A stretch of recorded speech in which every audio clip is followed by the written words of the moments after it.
당신 미쳤어? 장모님이 돌아가셨는데 그 트로트 가수 매니저한테 지금 가겠다고? 급하다잖아요. 잠시만 다녀올게요. 그런데 저 5천만 원만 빌려주세요. 법적으로 문제가 생겼다는데 저 아니면 돈을 대줄 사람이 없대요.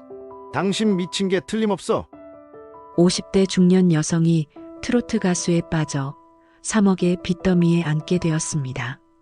매니저라고 사칭한 남자에게 사기까지 당했는데요. 이 중년 여성은 왜 이렇게까지 했을까요? 오늘의 사연 끝까지 들어주시면 감사드리겠습니다. 사연 들어가기 전에 구독과 좋아요 부탁드립니다.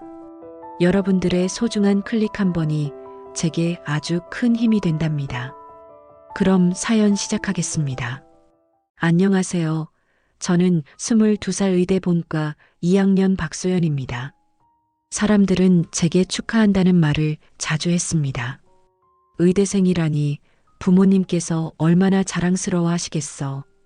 저는 그럴 때마다 씁쓸하게 웃으며 고개를 숙였습니다. 엄마 얼굴을 제대로 본 게 언제였는지 기억이 가물가물하네요.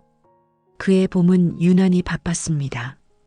해부학 실습에 병리학 시험에 임상 실습 준비까지 바쁜 일상 끝에 부산 집에 내려간 건 반년 만이었습니다. 기차 안에서 엄마한테 전화를 걸었습니다. 엄마, 나 오늘 내려가. 어머, 진짜? 엄마가 너가 좋아하는 미역국 끓여 놓을게. 엄마의 목소리는 평소와 달랐습니다. 대학을 간 이후 엄마는 늘 우울해 하셨거든요. 제가 집에 없으니 삶이 공허하다 이런 말씀들을 많이 하셨습니다. 그런데 오늘 수학이 넘어 들려오는 엄마의 목소리는 굉장히 들떠 있었습니다. 이제 좀 괜찮아지신 건가 싶어 한편으로 안심했습니다. 집에 도착했습니다. 익숙한 냄새에 마음이 편안해졌습니다.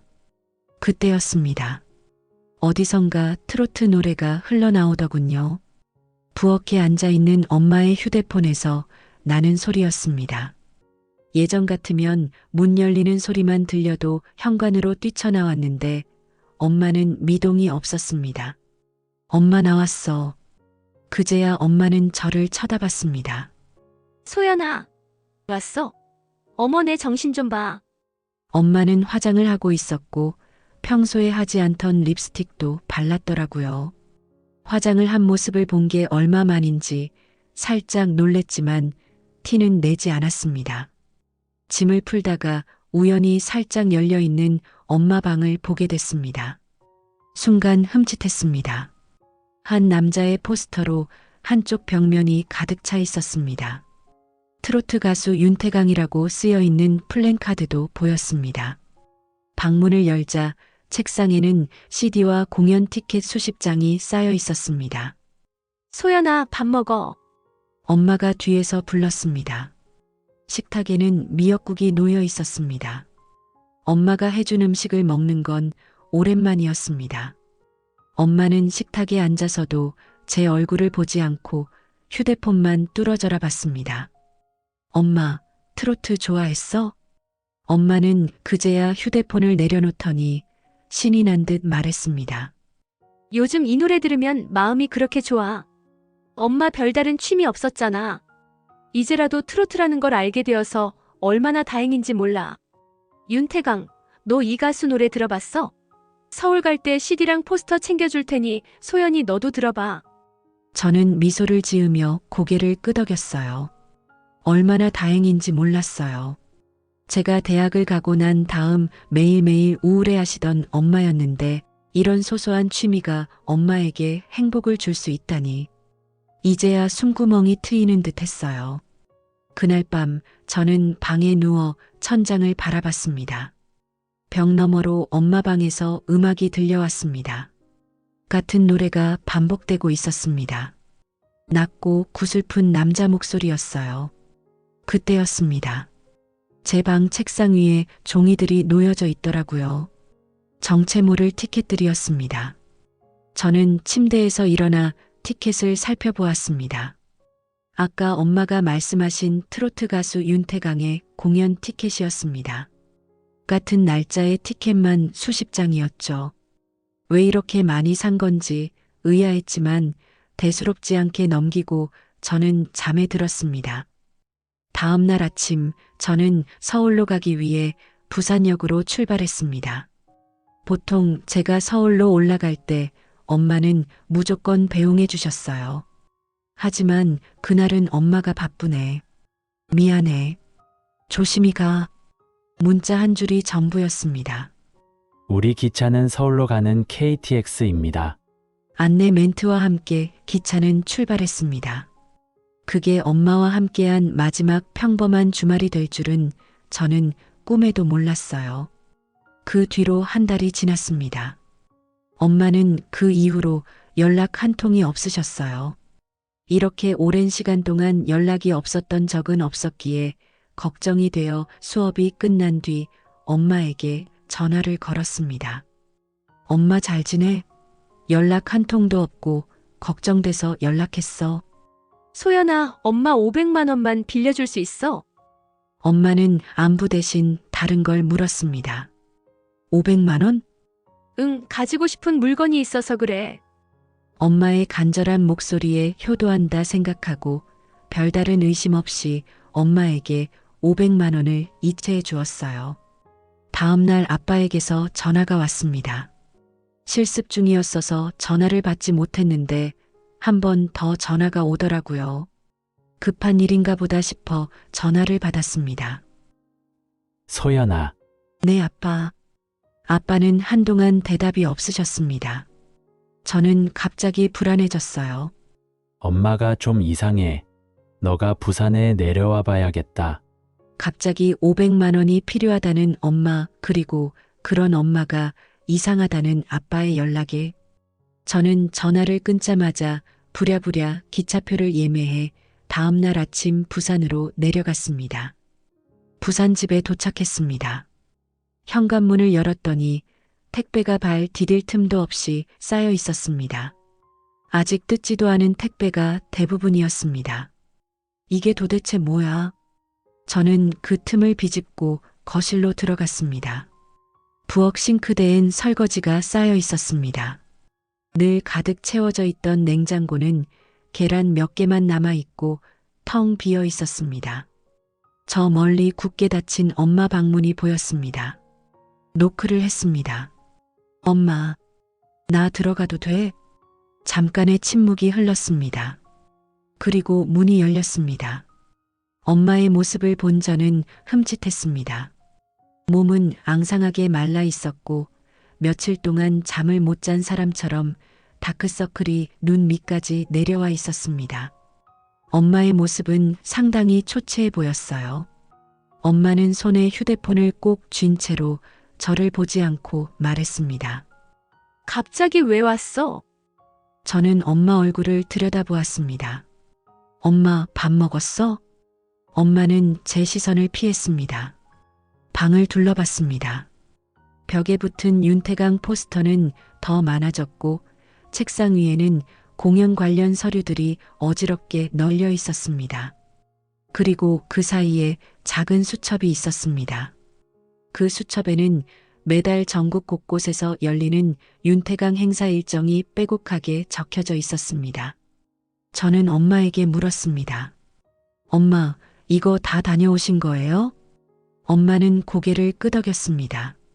엄마 요즘 친구 많이 사귀었어. 다 좋은 사람들이야. 그때 엄마 휴대폰에서 알림이 울렸습니다. 메시지를 확인한 엄마의 표정은 환해졌습니다.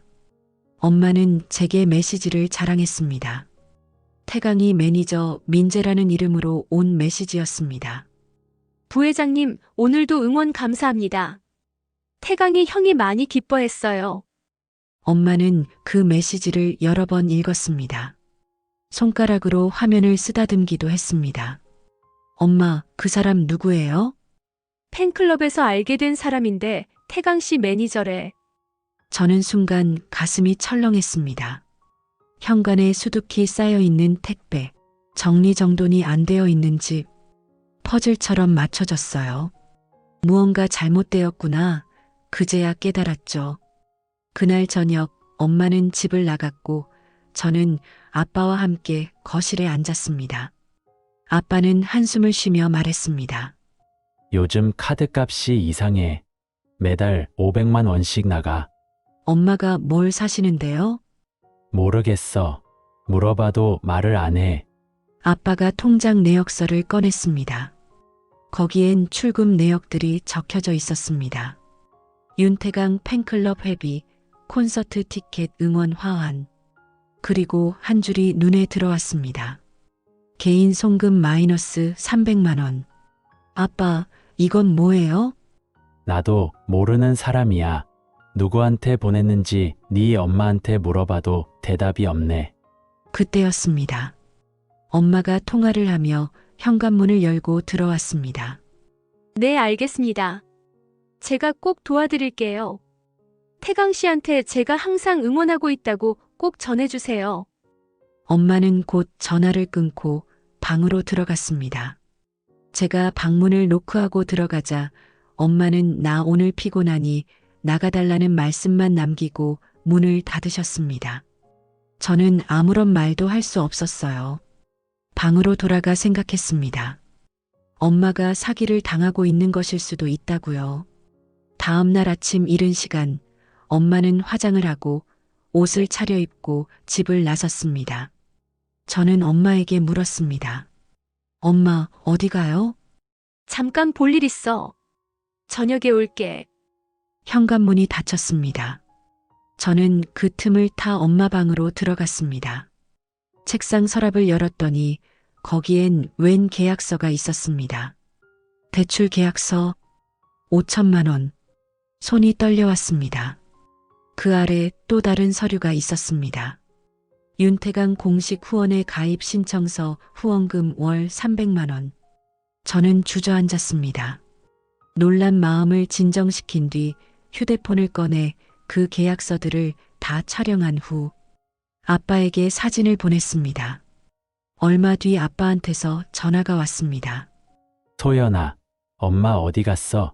아빠의 목소리는 떨렸습니다. 모르겠어요. 아침에 나가셨어요. 알았어. 오늘 일찍 들어갈게. 그날 저녁 아빠와 저는 거실에서 엄마가 올 때까지 기다렸습니다. 밤 11시가 되어서야 엄마는 집으로 들어왔습니다. 피곤한 얼굴이었습니다. 술 냄새도 조금 나더군요. 아빠가 물었습니다. 어디 갔다 와? 엄마는 짧게 대답했습니다. 친구 만났어. 무슨 친구? 그리고 대출 계약서, 후원 계약서 이것들은 다 뭐야? 엄마가 비틀거리며 아빠를 째려보더니 이내 대답했습니다. 당신 알 바 아니야. 평소에 관심도 없었으면서 이제 와서 아는 척하지 마. 내가 알 바 아니라고. 무슨 말도 안 되는 소리야. 아빠의 언성이 높아졌습니다. 나도 내 인생 살 수 있잖아. 엄마가 처음으로 소리쳤습니다. 방문이 쾅 하고 닫혔습니다. 거실엔 무거운 침묵만 남았습니다. 저는 그날 밤 잠들 수 없었어요. 엄마의 목소리가 귓가에 맴돌았습니다. 나도 내 인생 살 수 있잖아. 저는 그때 깨달았습니다. 이건 단순한 팬심이 아니라는 것을요. 엄마는 무너지기 직전인 사람처럼 위태로워 보였습니다. 일주일 뒤 할머니께서 갑작스럽게 돌아가셨습니다. 장례식장에 도착하니 아빠와 친척들이 모여 있었습니다. 엄마는 보이지 않았어요. 엄마는요? 아까 급한 전화 왔다고 잠깐 나갔어. 저는 엄마를 찾으러 장례식장을 나와 주차장 쪽으로 걸어갔습니다. 엄마는 상복을 입은 채 누군가와 통화하고 있었습니다. 네, 알겠습니다. 꼭 가야 해요? 알겠어요. 지금 갈게요. 엄마는 한숨을 쉬며 전화를 끊었고 장례식장 방향이 아닌 주차장 쪽으로 걸어갔습니다. 엄마, 저는 뛰어갔습니다. 엄마가 돌아봤습니다. 깜짝 놀란 표정이었습니다. 소연아, 언제 왔어? 엄마, 어디 가요? 아, 잠깐. 볼 사람이 있어서. 엄마가 입술을 깨물었습니다. 금방 다녀올게. 중요한 일이야. 엄마한테 지금 외할머니 장례식보다 중요한 일이 있어요? 목소리가 떨렸습니다. 엄마는 대답하지 않았습니다. 엄마, 제발. 저는 엄마 팔을 잡았습니다. 놔, 소연아. 엄마 지금 정말 급해. 누구 만나러 가는데요? 태강시 소속사 관계자분께서 중요하게 할 말이 있대. 저는 그 말을 듣고 엄마 손을 놓아버렸습니다. 엄마는 그대로 차에 올라 시동을 걸고 출발했습니다. 상복을 입은 채로요. 저는 그 자리에 가만히 서서 차가 멀어지는 걸 지켜볼 수밖에 없었습니다. 엄마의 그런 모습이 너무 무서웠습니다. 다음 날 새벽 저 멀리서 엄마가 상복을 주섬주섬 입으며 걸어왔습니다. 빈소 앞에서 엄마를 기다리던 아빠가 말했습니다. 어디 갔다 와? 아빠 목소리는 낮았습니다. 하지만 떨리고 있었습니다. 친구 만났어. 장모님 돌아가신 날 밤에 엄마는 대답하지 않았습니다. 대체 뭐가 그렇게 중요해? 가족보다 중요한 게 있어. 당신 제대로 미친 게 틀림없어. 아빠가 소리쳤습니다. 저는 엄마의 차가운 손을 잡고 밖으로 데리고 나갔습니다. 엄마, 어젯밤에 누구 만났어요? 민재 씨. 그 매니저? 응. 소연아. 엄마 혹시 1,000만 원만 빌려줄 수 있을까? 엄마가 가방에서 서류를 꺼냈습니다. 1,000만 원? 엄마 저한테 그렇게 큰 돈 없는 거 아시잖아요. 태강 씨가 법적 문제에 휘말렸대. 도와줘야 해. 3,000만 원은 어떻게 마련해서 주고 왔는데 1,000만 원이 부족하대. 저는 엄마를 똑바로 봤습니다. 엄마, 정신 차려요. 그 사람 사기꾼이에요. 아니야. 민재 씨는 진짜 태강 씨 사촌형이야. 엄마, 확인이라도 해봤어요? 민재 씨가 그랬어.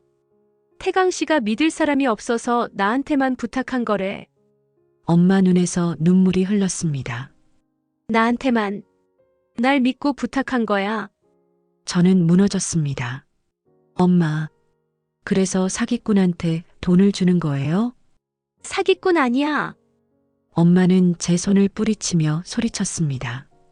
그 사람 아니었음 난 죽었어. 내 얘기를 들어주는 유일한 사람이 태강 씨야. 저는 아무 말도 할 수 없었습니다. 그때 아빠가 밖으로 나왔습니다. 손에 휴대폰을 들고 있었습니다. 경찰 불렀어. 뭐라고? 엄마가 놀라 쳐다봤습니다. 그 민재란 사람. 사기꾼 맞아. 지인 박경사한테 물어봤더니 알더라고. 이미 피해자가 여럿이래. 아니야. 사기꾼 아니야. 엄마의 목소리는 단호했습니다. 그럼 지금 내 앞에서 전화 걸어봐. 확인시켜주면 1,000만 원 내가 줄게. 아빠가 엄마를 설득시키자 엄마의 눈빛이 반짝였습니다. 엄마는 그 즉시 민재라는 사람에게 전화를 걸었습니다. 선생님 너무 늦게 전화 주신 거 아니에요? 돈은 구하셨나요? 아빠가 엄마 휴대폰을 가져가 말했습니다. 당신이 윤태강 사촌 맞아? 수화기 너머에서는 침묵만이 맴돌았습니다. 아, 누구시죠? 선생님 번호 아닌가요? 맞아. 내 집사람이야. 당신 사기꾼이지? 아빠는 주먹을 꽉 쥐고 최대한 참으며 침착하게 말했습니다. 그러자 곧 전화가 끊어지더군요. 엄마는 휴대폰을 가져가 민재라는 사람에게 다시 전화를 걸었습니다. 1번, 2번, 3번. 전화를 받지 않았습니다. 엄마의 손은 떨려왔습니다. 민재 씨, 전화 좀 받아주세요. 제발이요. 30분이 지나도 엄마의 메시지는 답장이 오지 않았습니다. 엄마는 그 자리에서 소리내어 울기 시작했습니다. 아니야. 그럴 리가 없어. 그럴 리가 없다고. 엄마는 그 말만을 반복했습니다. 다음 날 경찰 조사가 시작됐습니다. 민재라는 그 사람은 실제로 사기꾼이었습니다. 트로트 가수 윤태강과는 아무 관계도 없었습니다. 중년 여성들에게 같은 수법으로 30억가량 사기를 쳤다고 하더군요. 엄마는 그날 이후 입을 닫으셨습니다.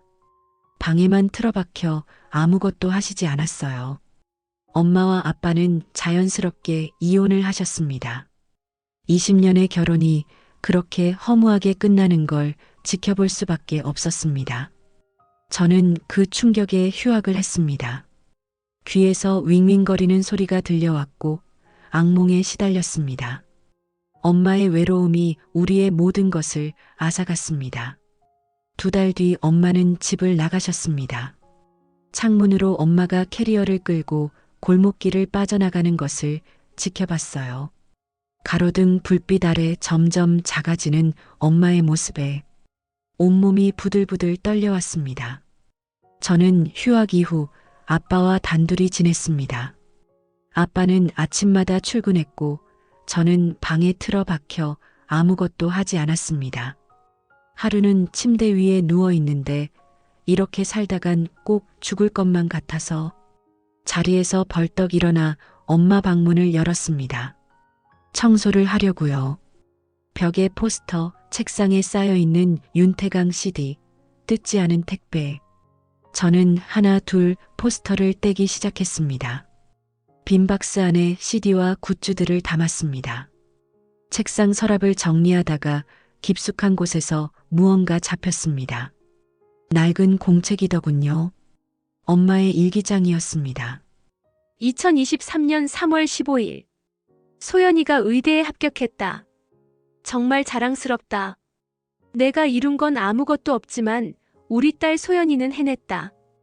다음 장을 넘겼습니다. 2023년 4월 2일. 소연이가 서울로 올라갔다. 빈 방을 보니 공허하다. 나는 이제 뭘 하며 살아야 할까? 2023년 5월 10일. 윤태강이라는 가수를 알게 됐다. 그 사람 노래를 들으면 숨이 쉬어진다. 오랜만에 느끼는 감정이다. 이제야 살 것 같다. 눈물이 났다. 저는 계속해서 읽어나갔습니다. 첫 콘서트에 갔다. 사람들이 환호했다. 살아있다는 느낌이 들었다. 팬클럽에 가입했다. 모두들 나처럼 외로운 사람들 같다. 제 눈에서 눈물이 떨어졌습니다. 글씨가 번졌습니다. 2023년 10월 1일. 민재 씨를 알게 됐다. 태강 씨 사촌 형이라고 했다. 나한테 친절하다. 오랜만에 누군가 내 이름을 불러줬다. 저는 더 이상 일기를 읽을 수 없었어요. 일기장을 덮고 가슴에 꽉 안았습니다. 이렇게 내가 엄마를 안아줬어야 했었는데 그 순간 툭 하고 무언가 떨어졌습니다. 약이었어요. 성분을 살펴보니 우울증 약이었습니다. 거실로 나왔습니다. 아빠가 소파에 앉아 있었습니다. 술을 마시고 있었습니다. 아빠가 고개를 들었습니다. 눈이 충혈돼 있었습니다.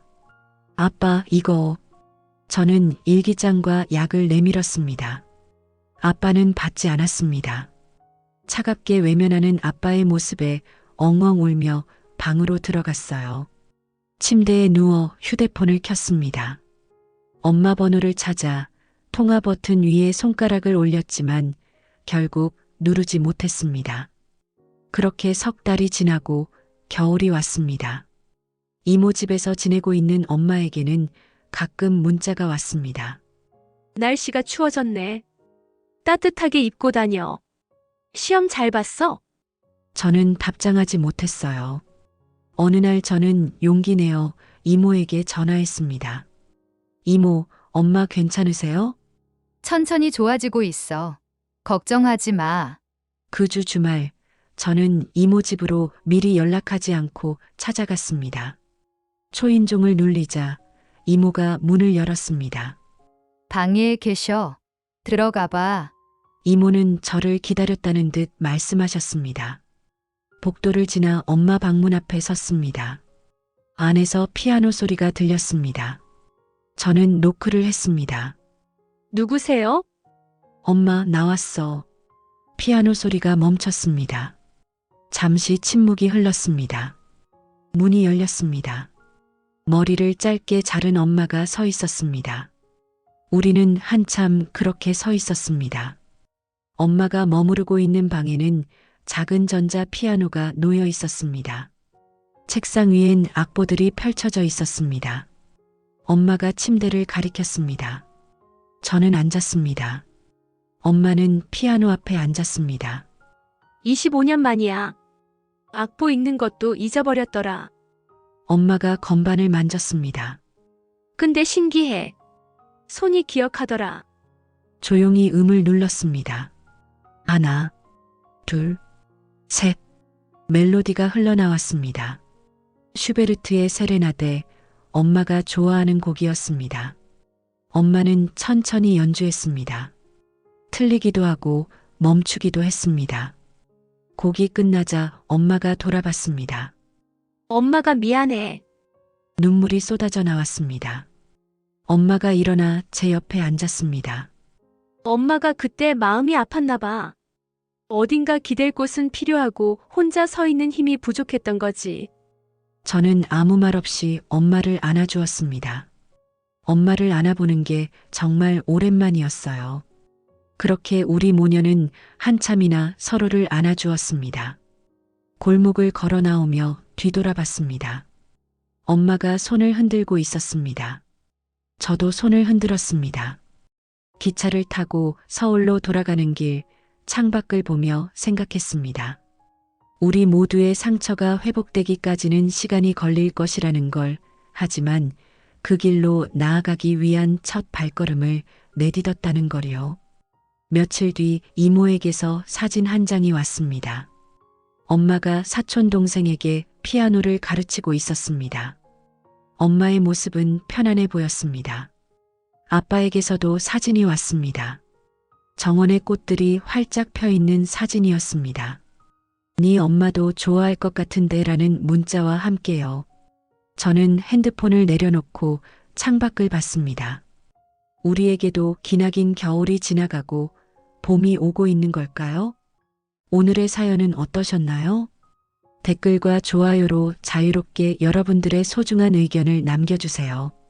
구독을 통해 숙자네 라디오 채널과 더 많은 사연을 함께 해주시면 정말 감사드리겠습니다. 평안하고 행복한 하루 되세요.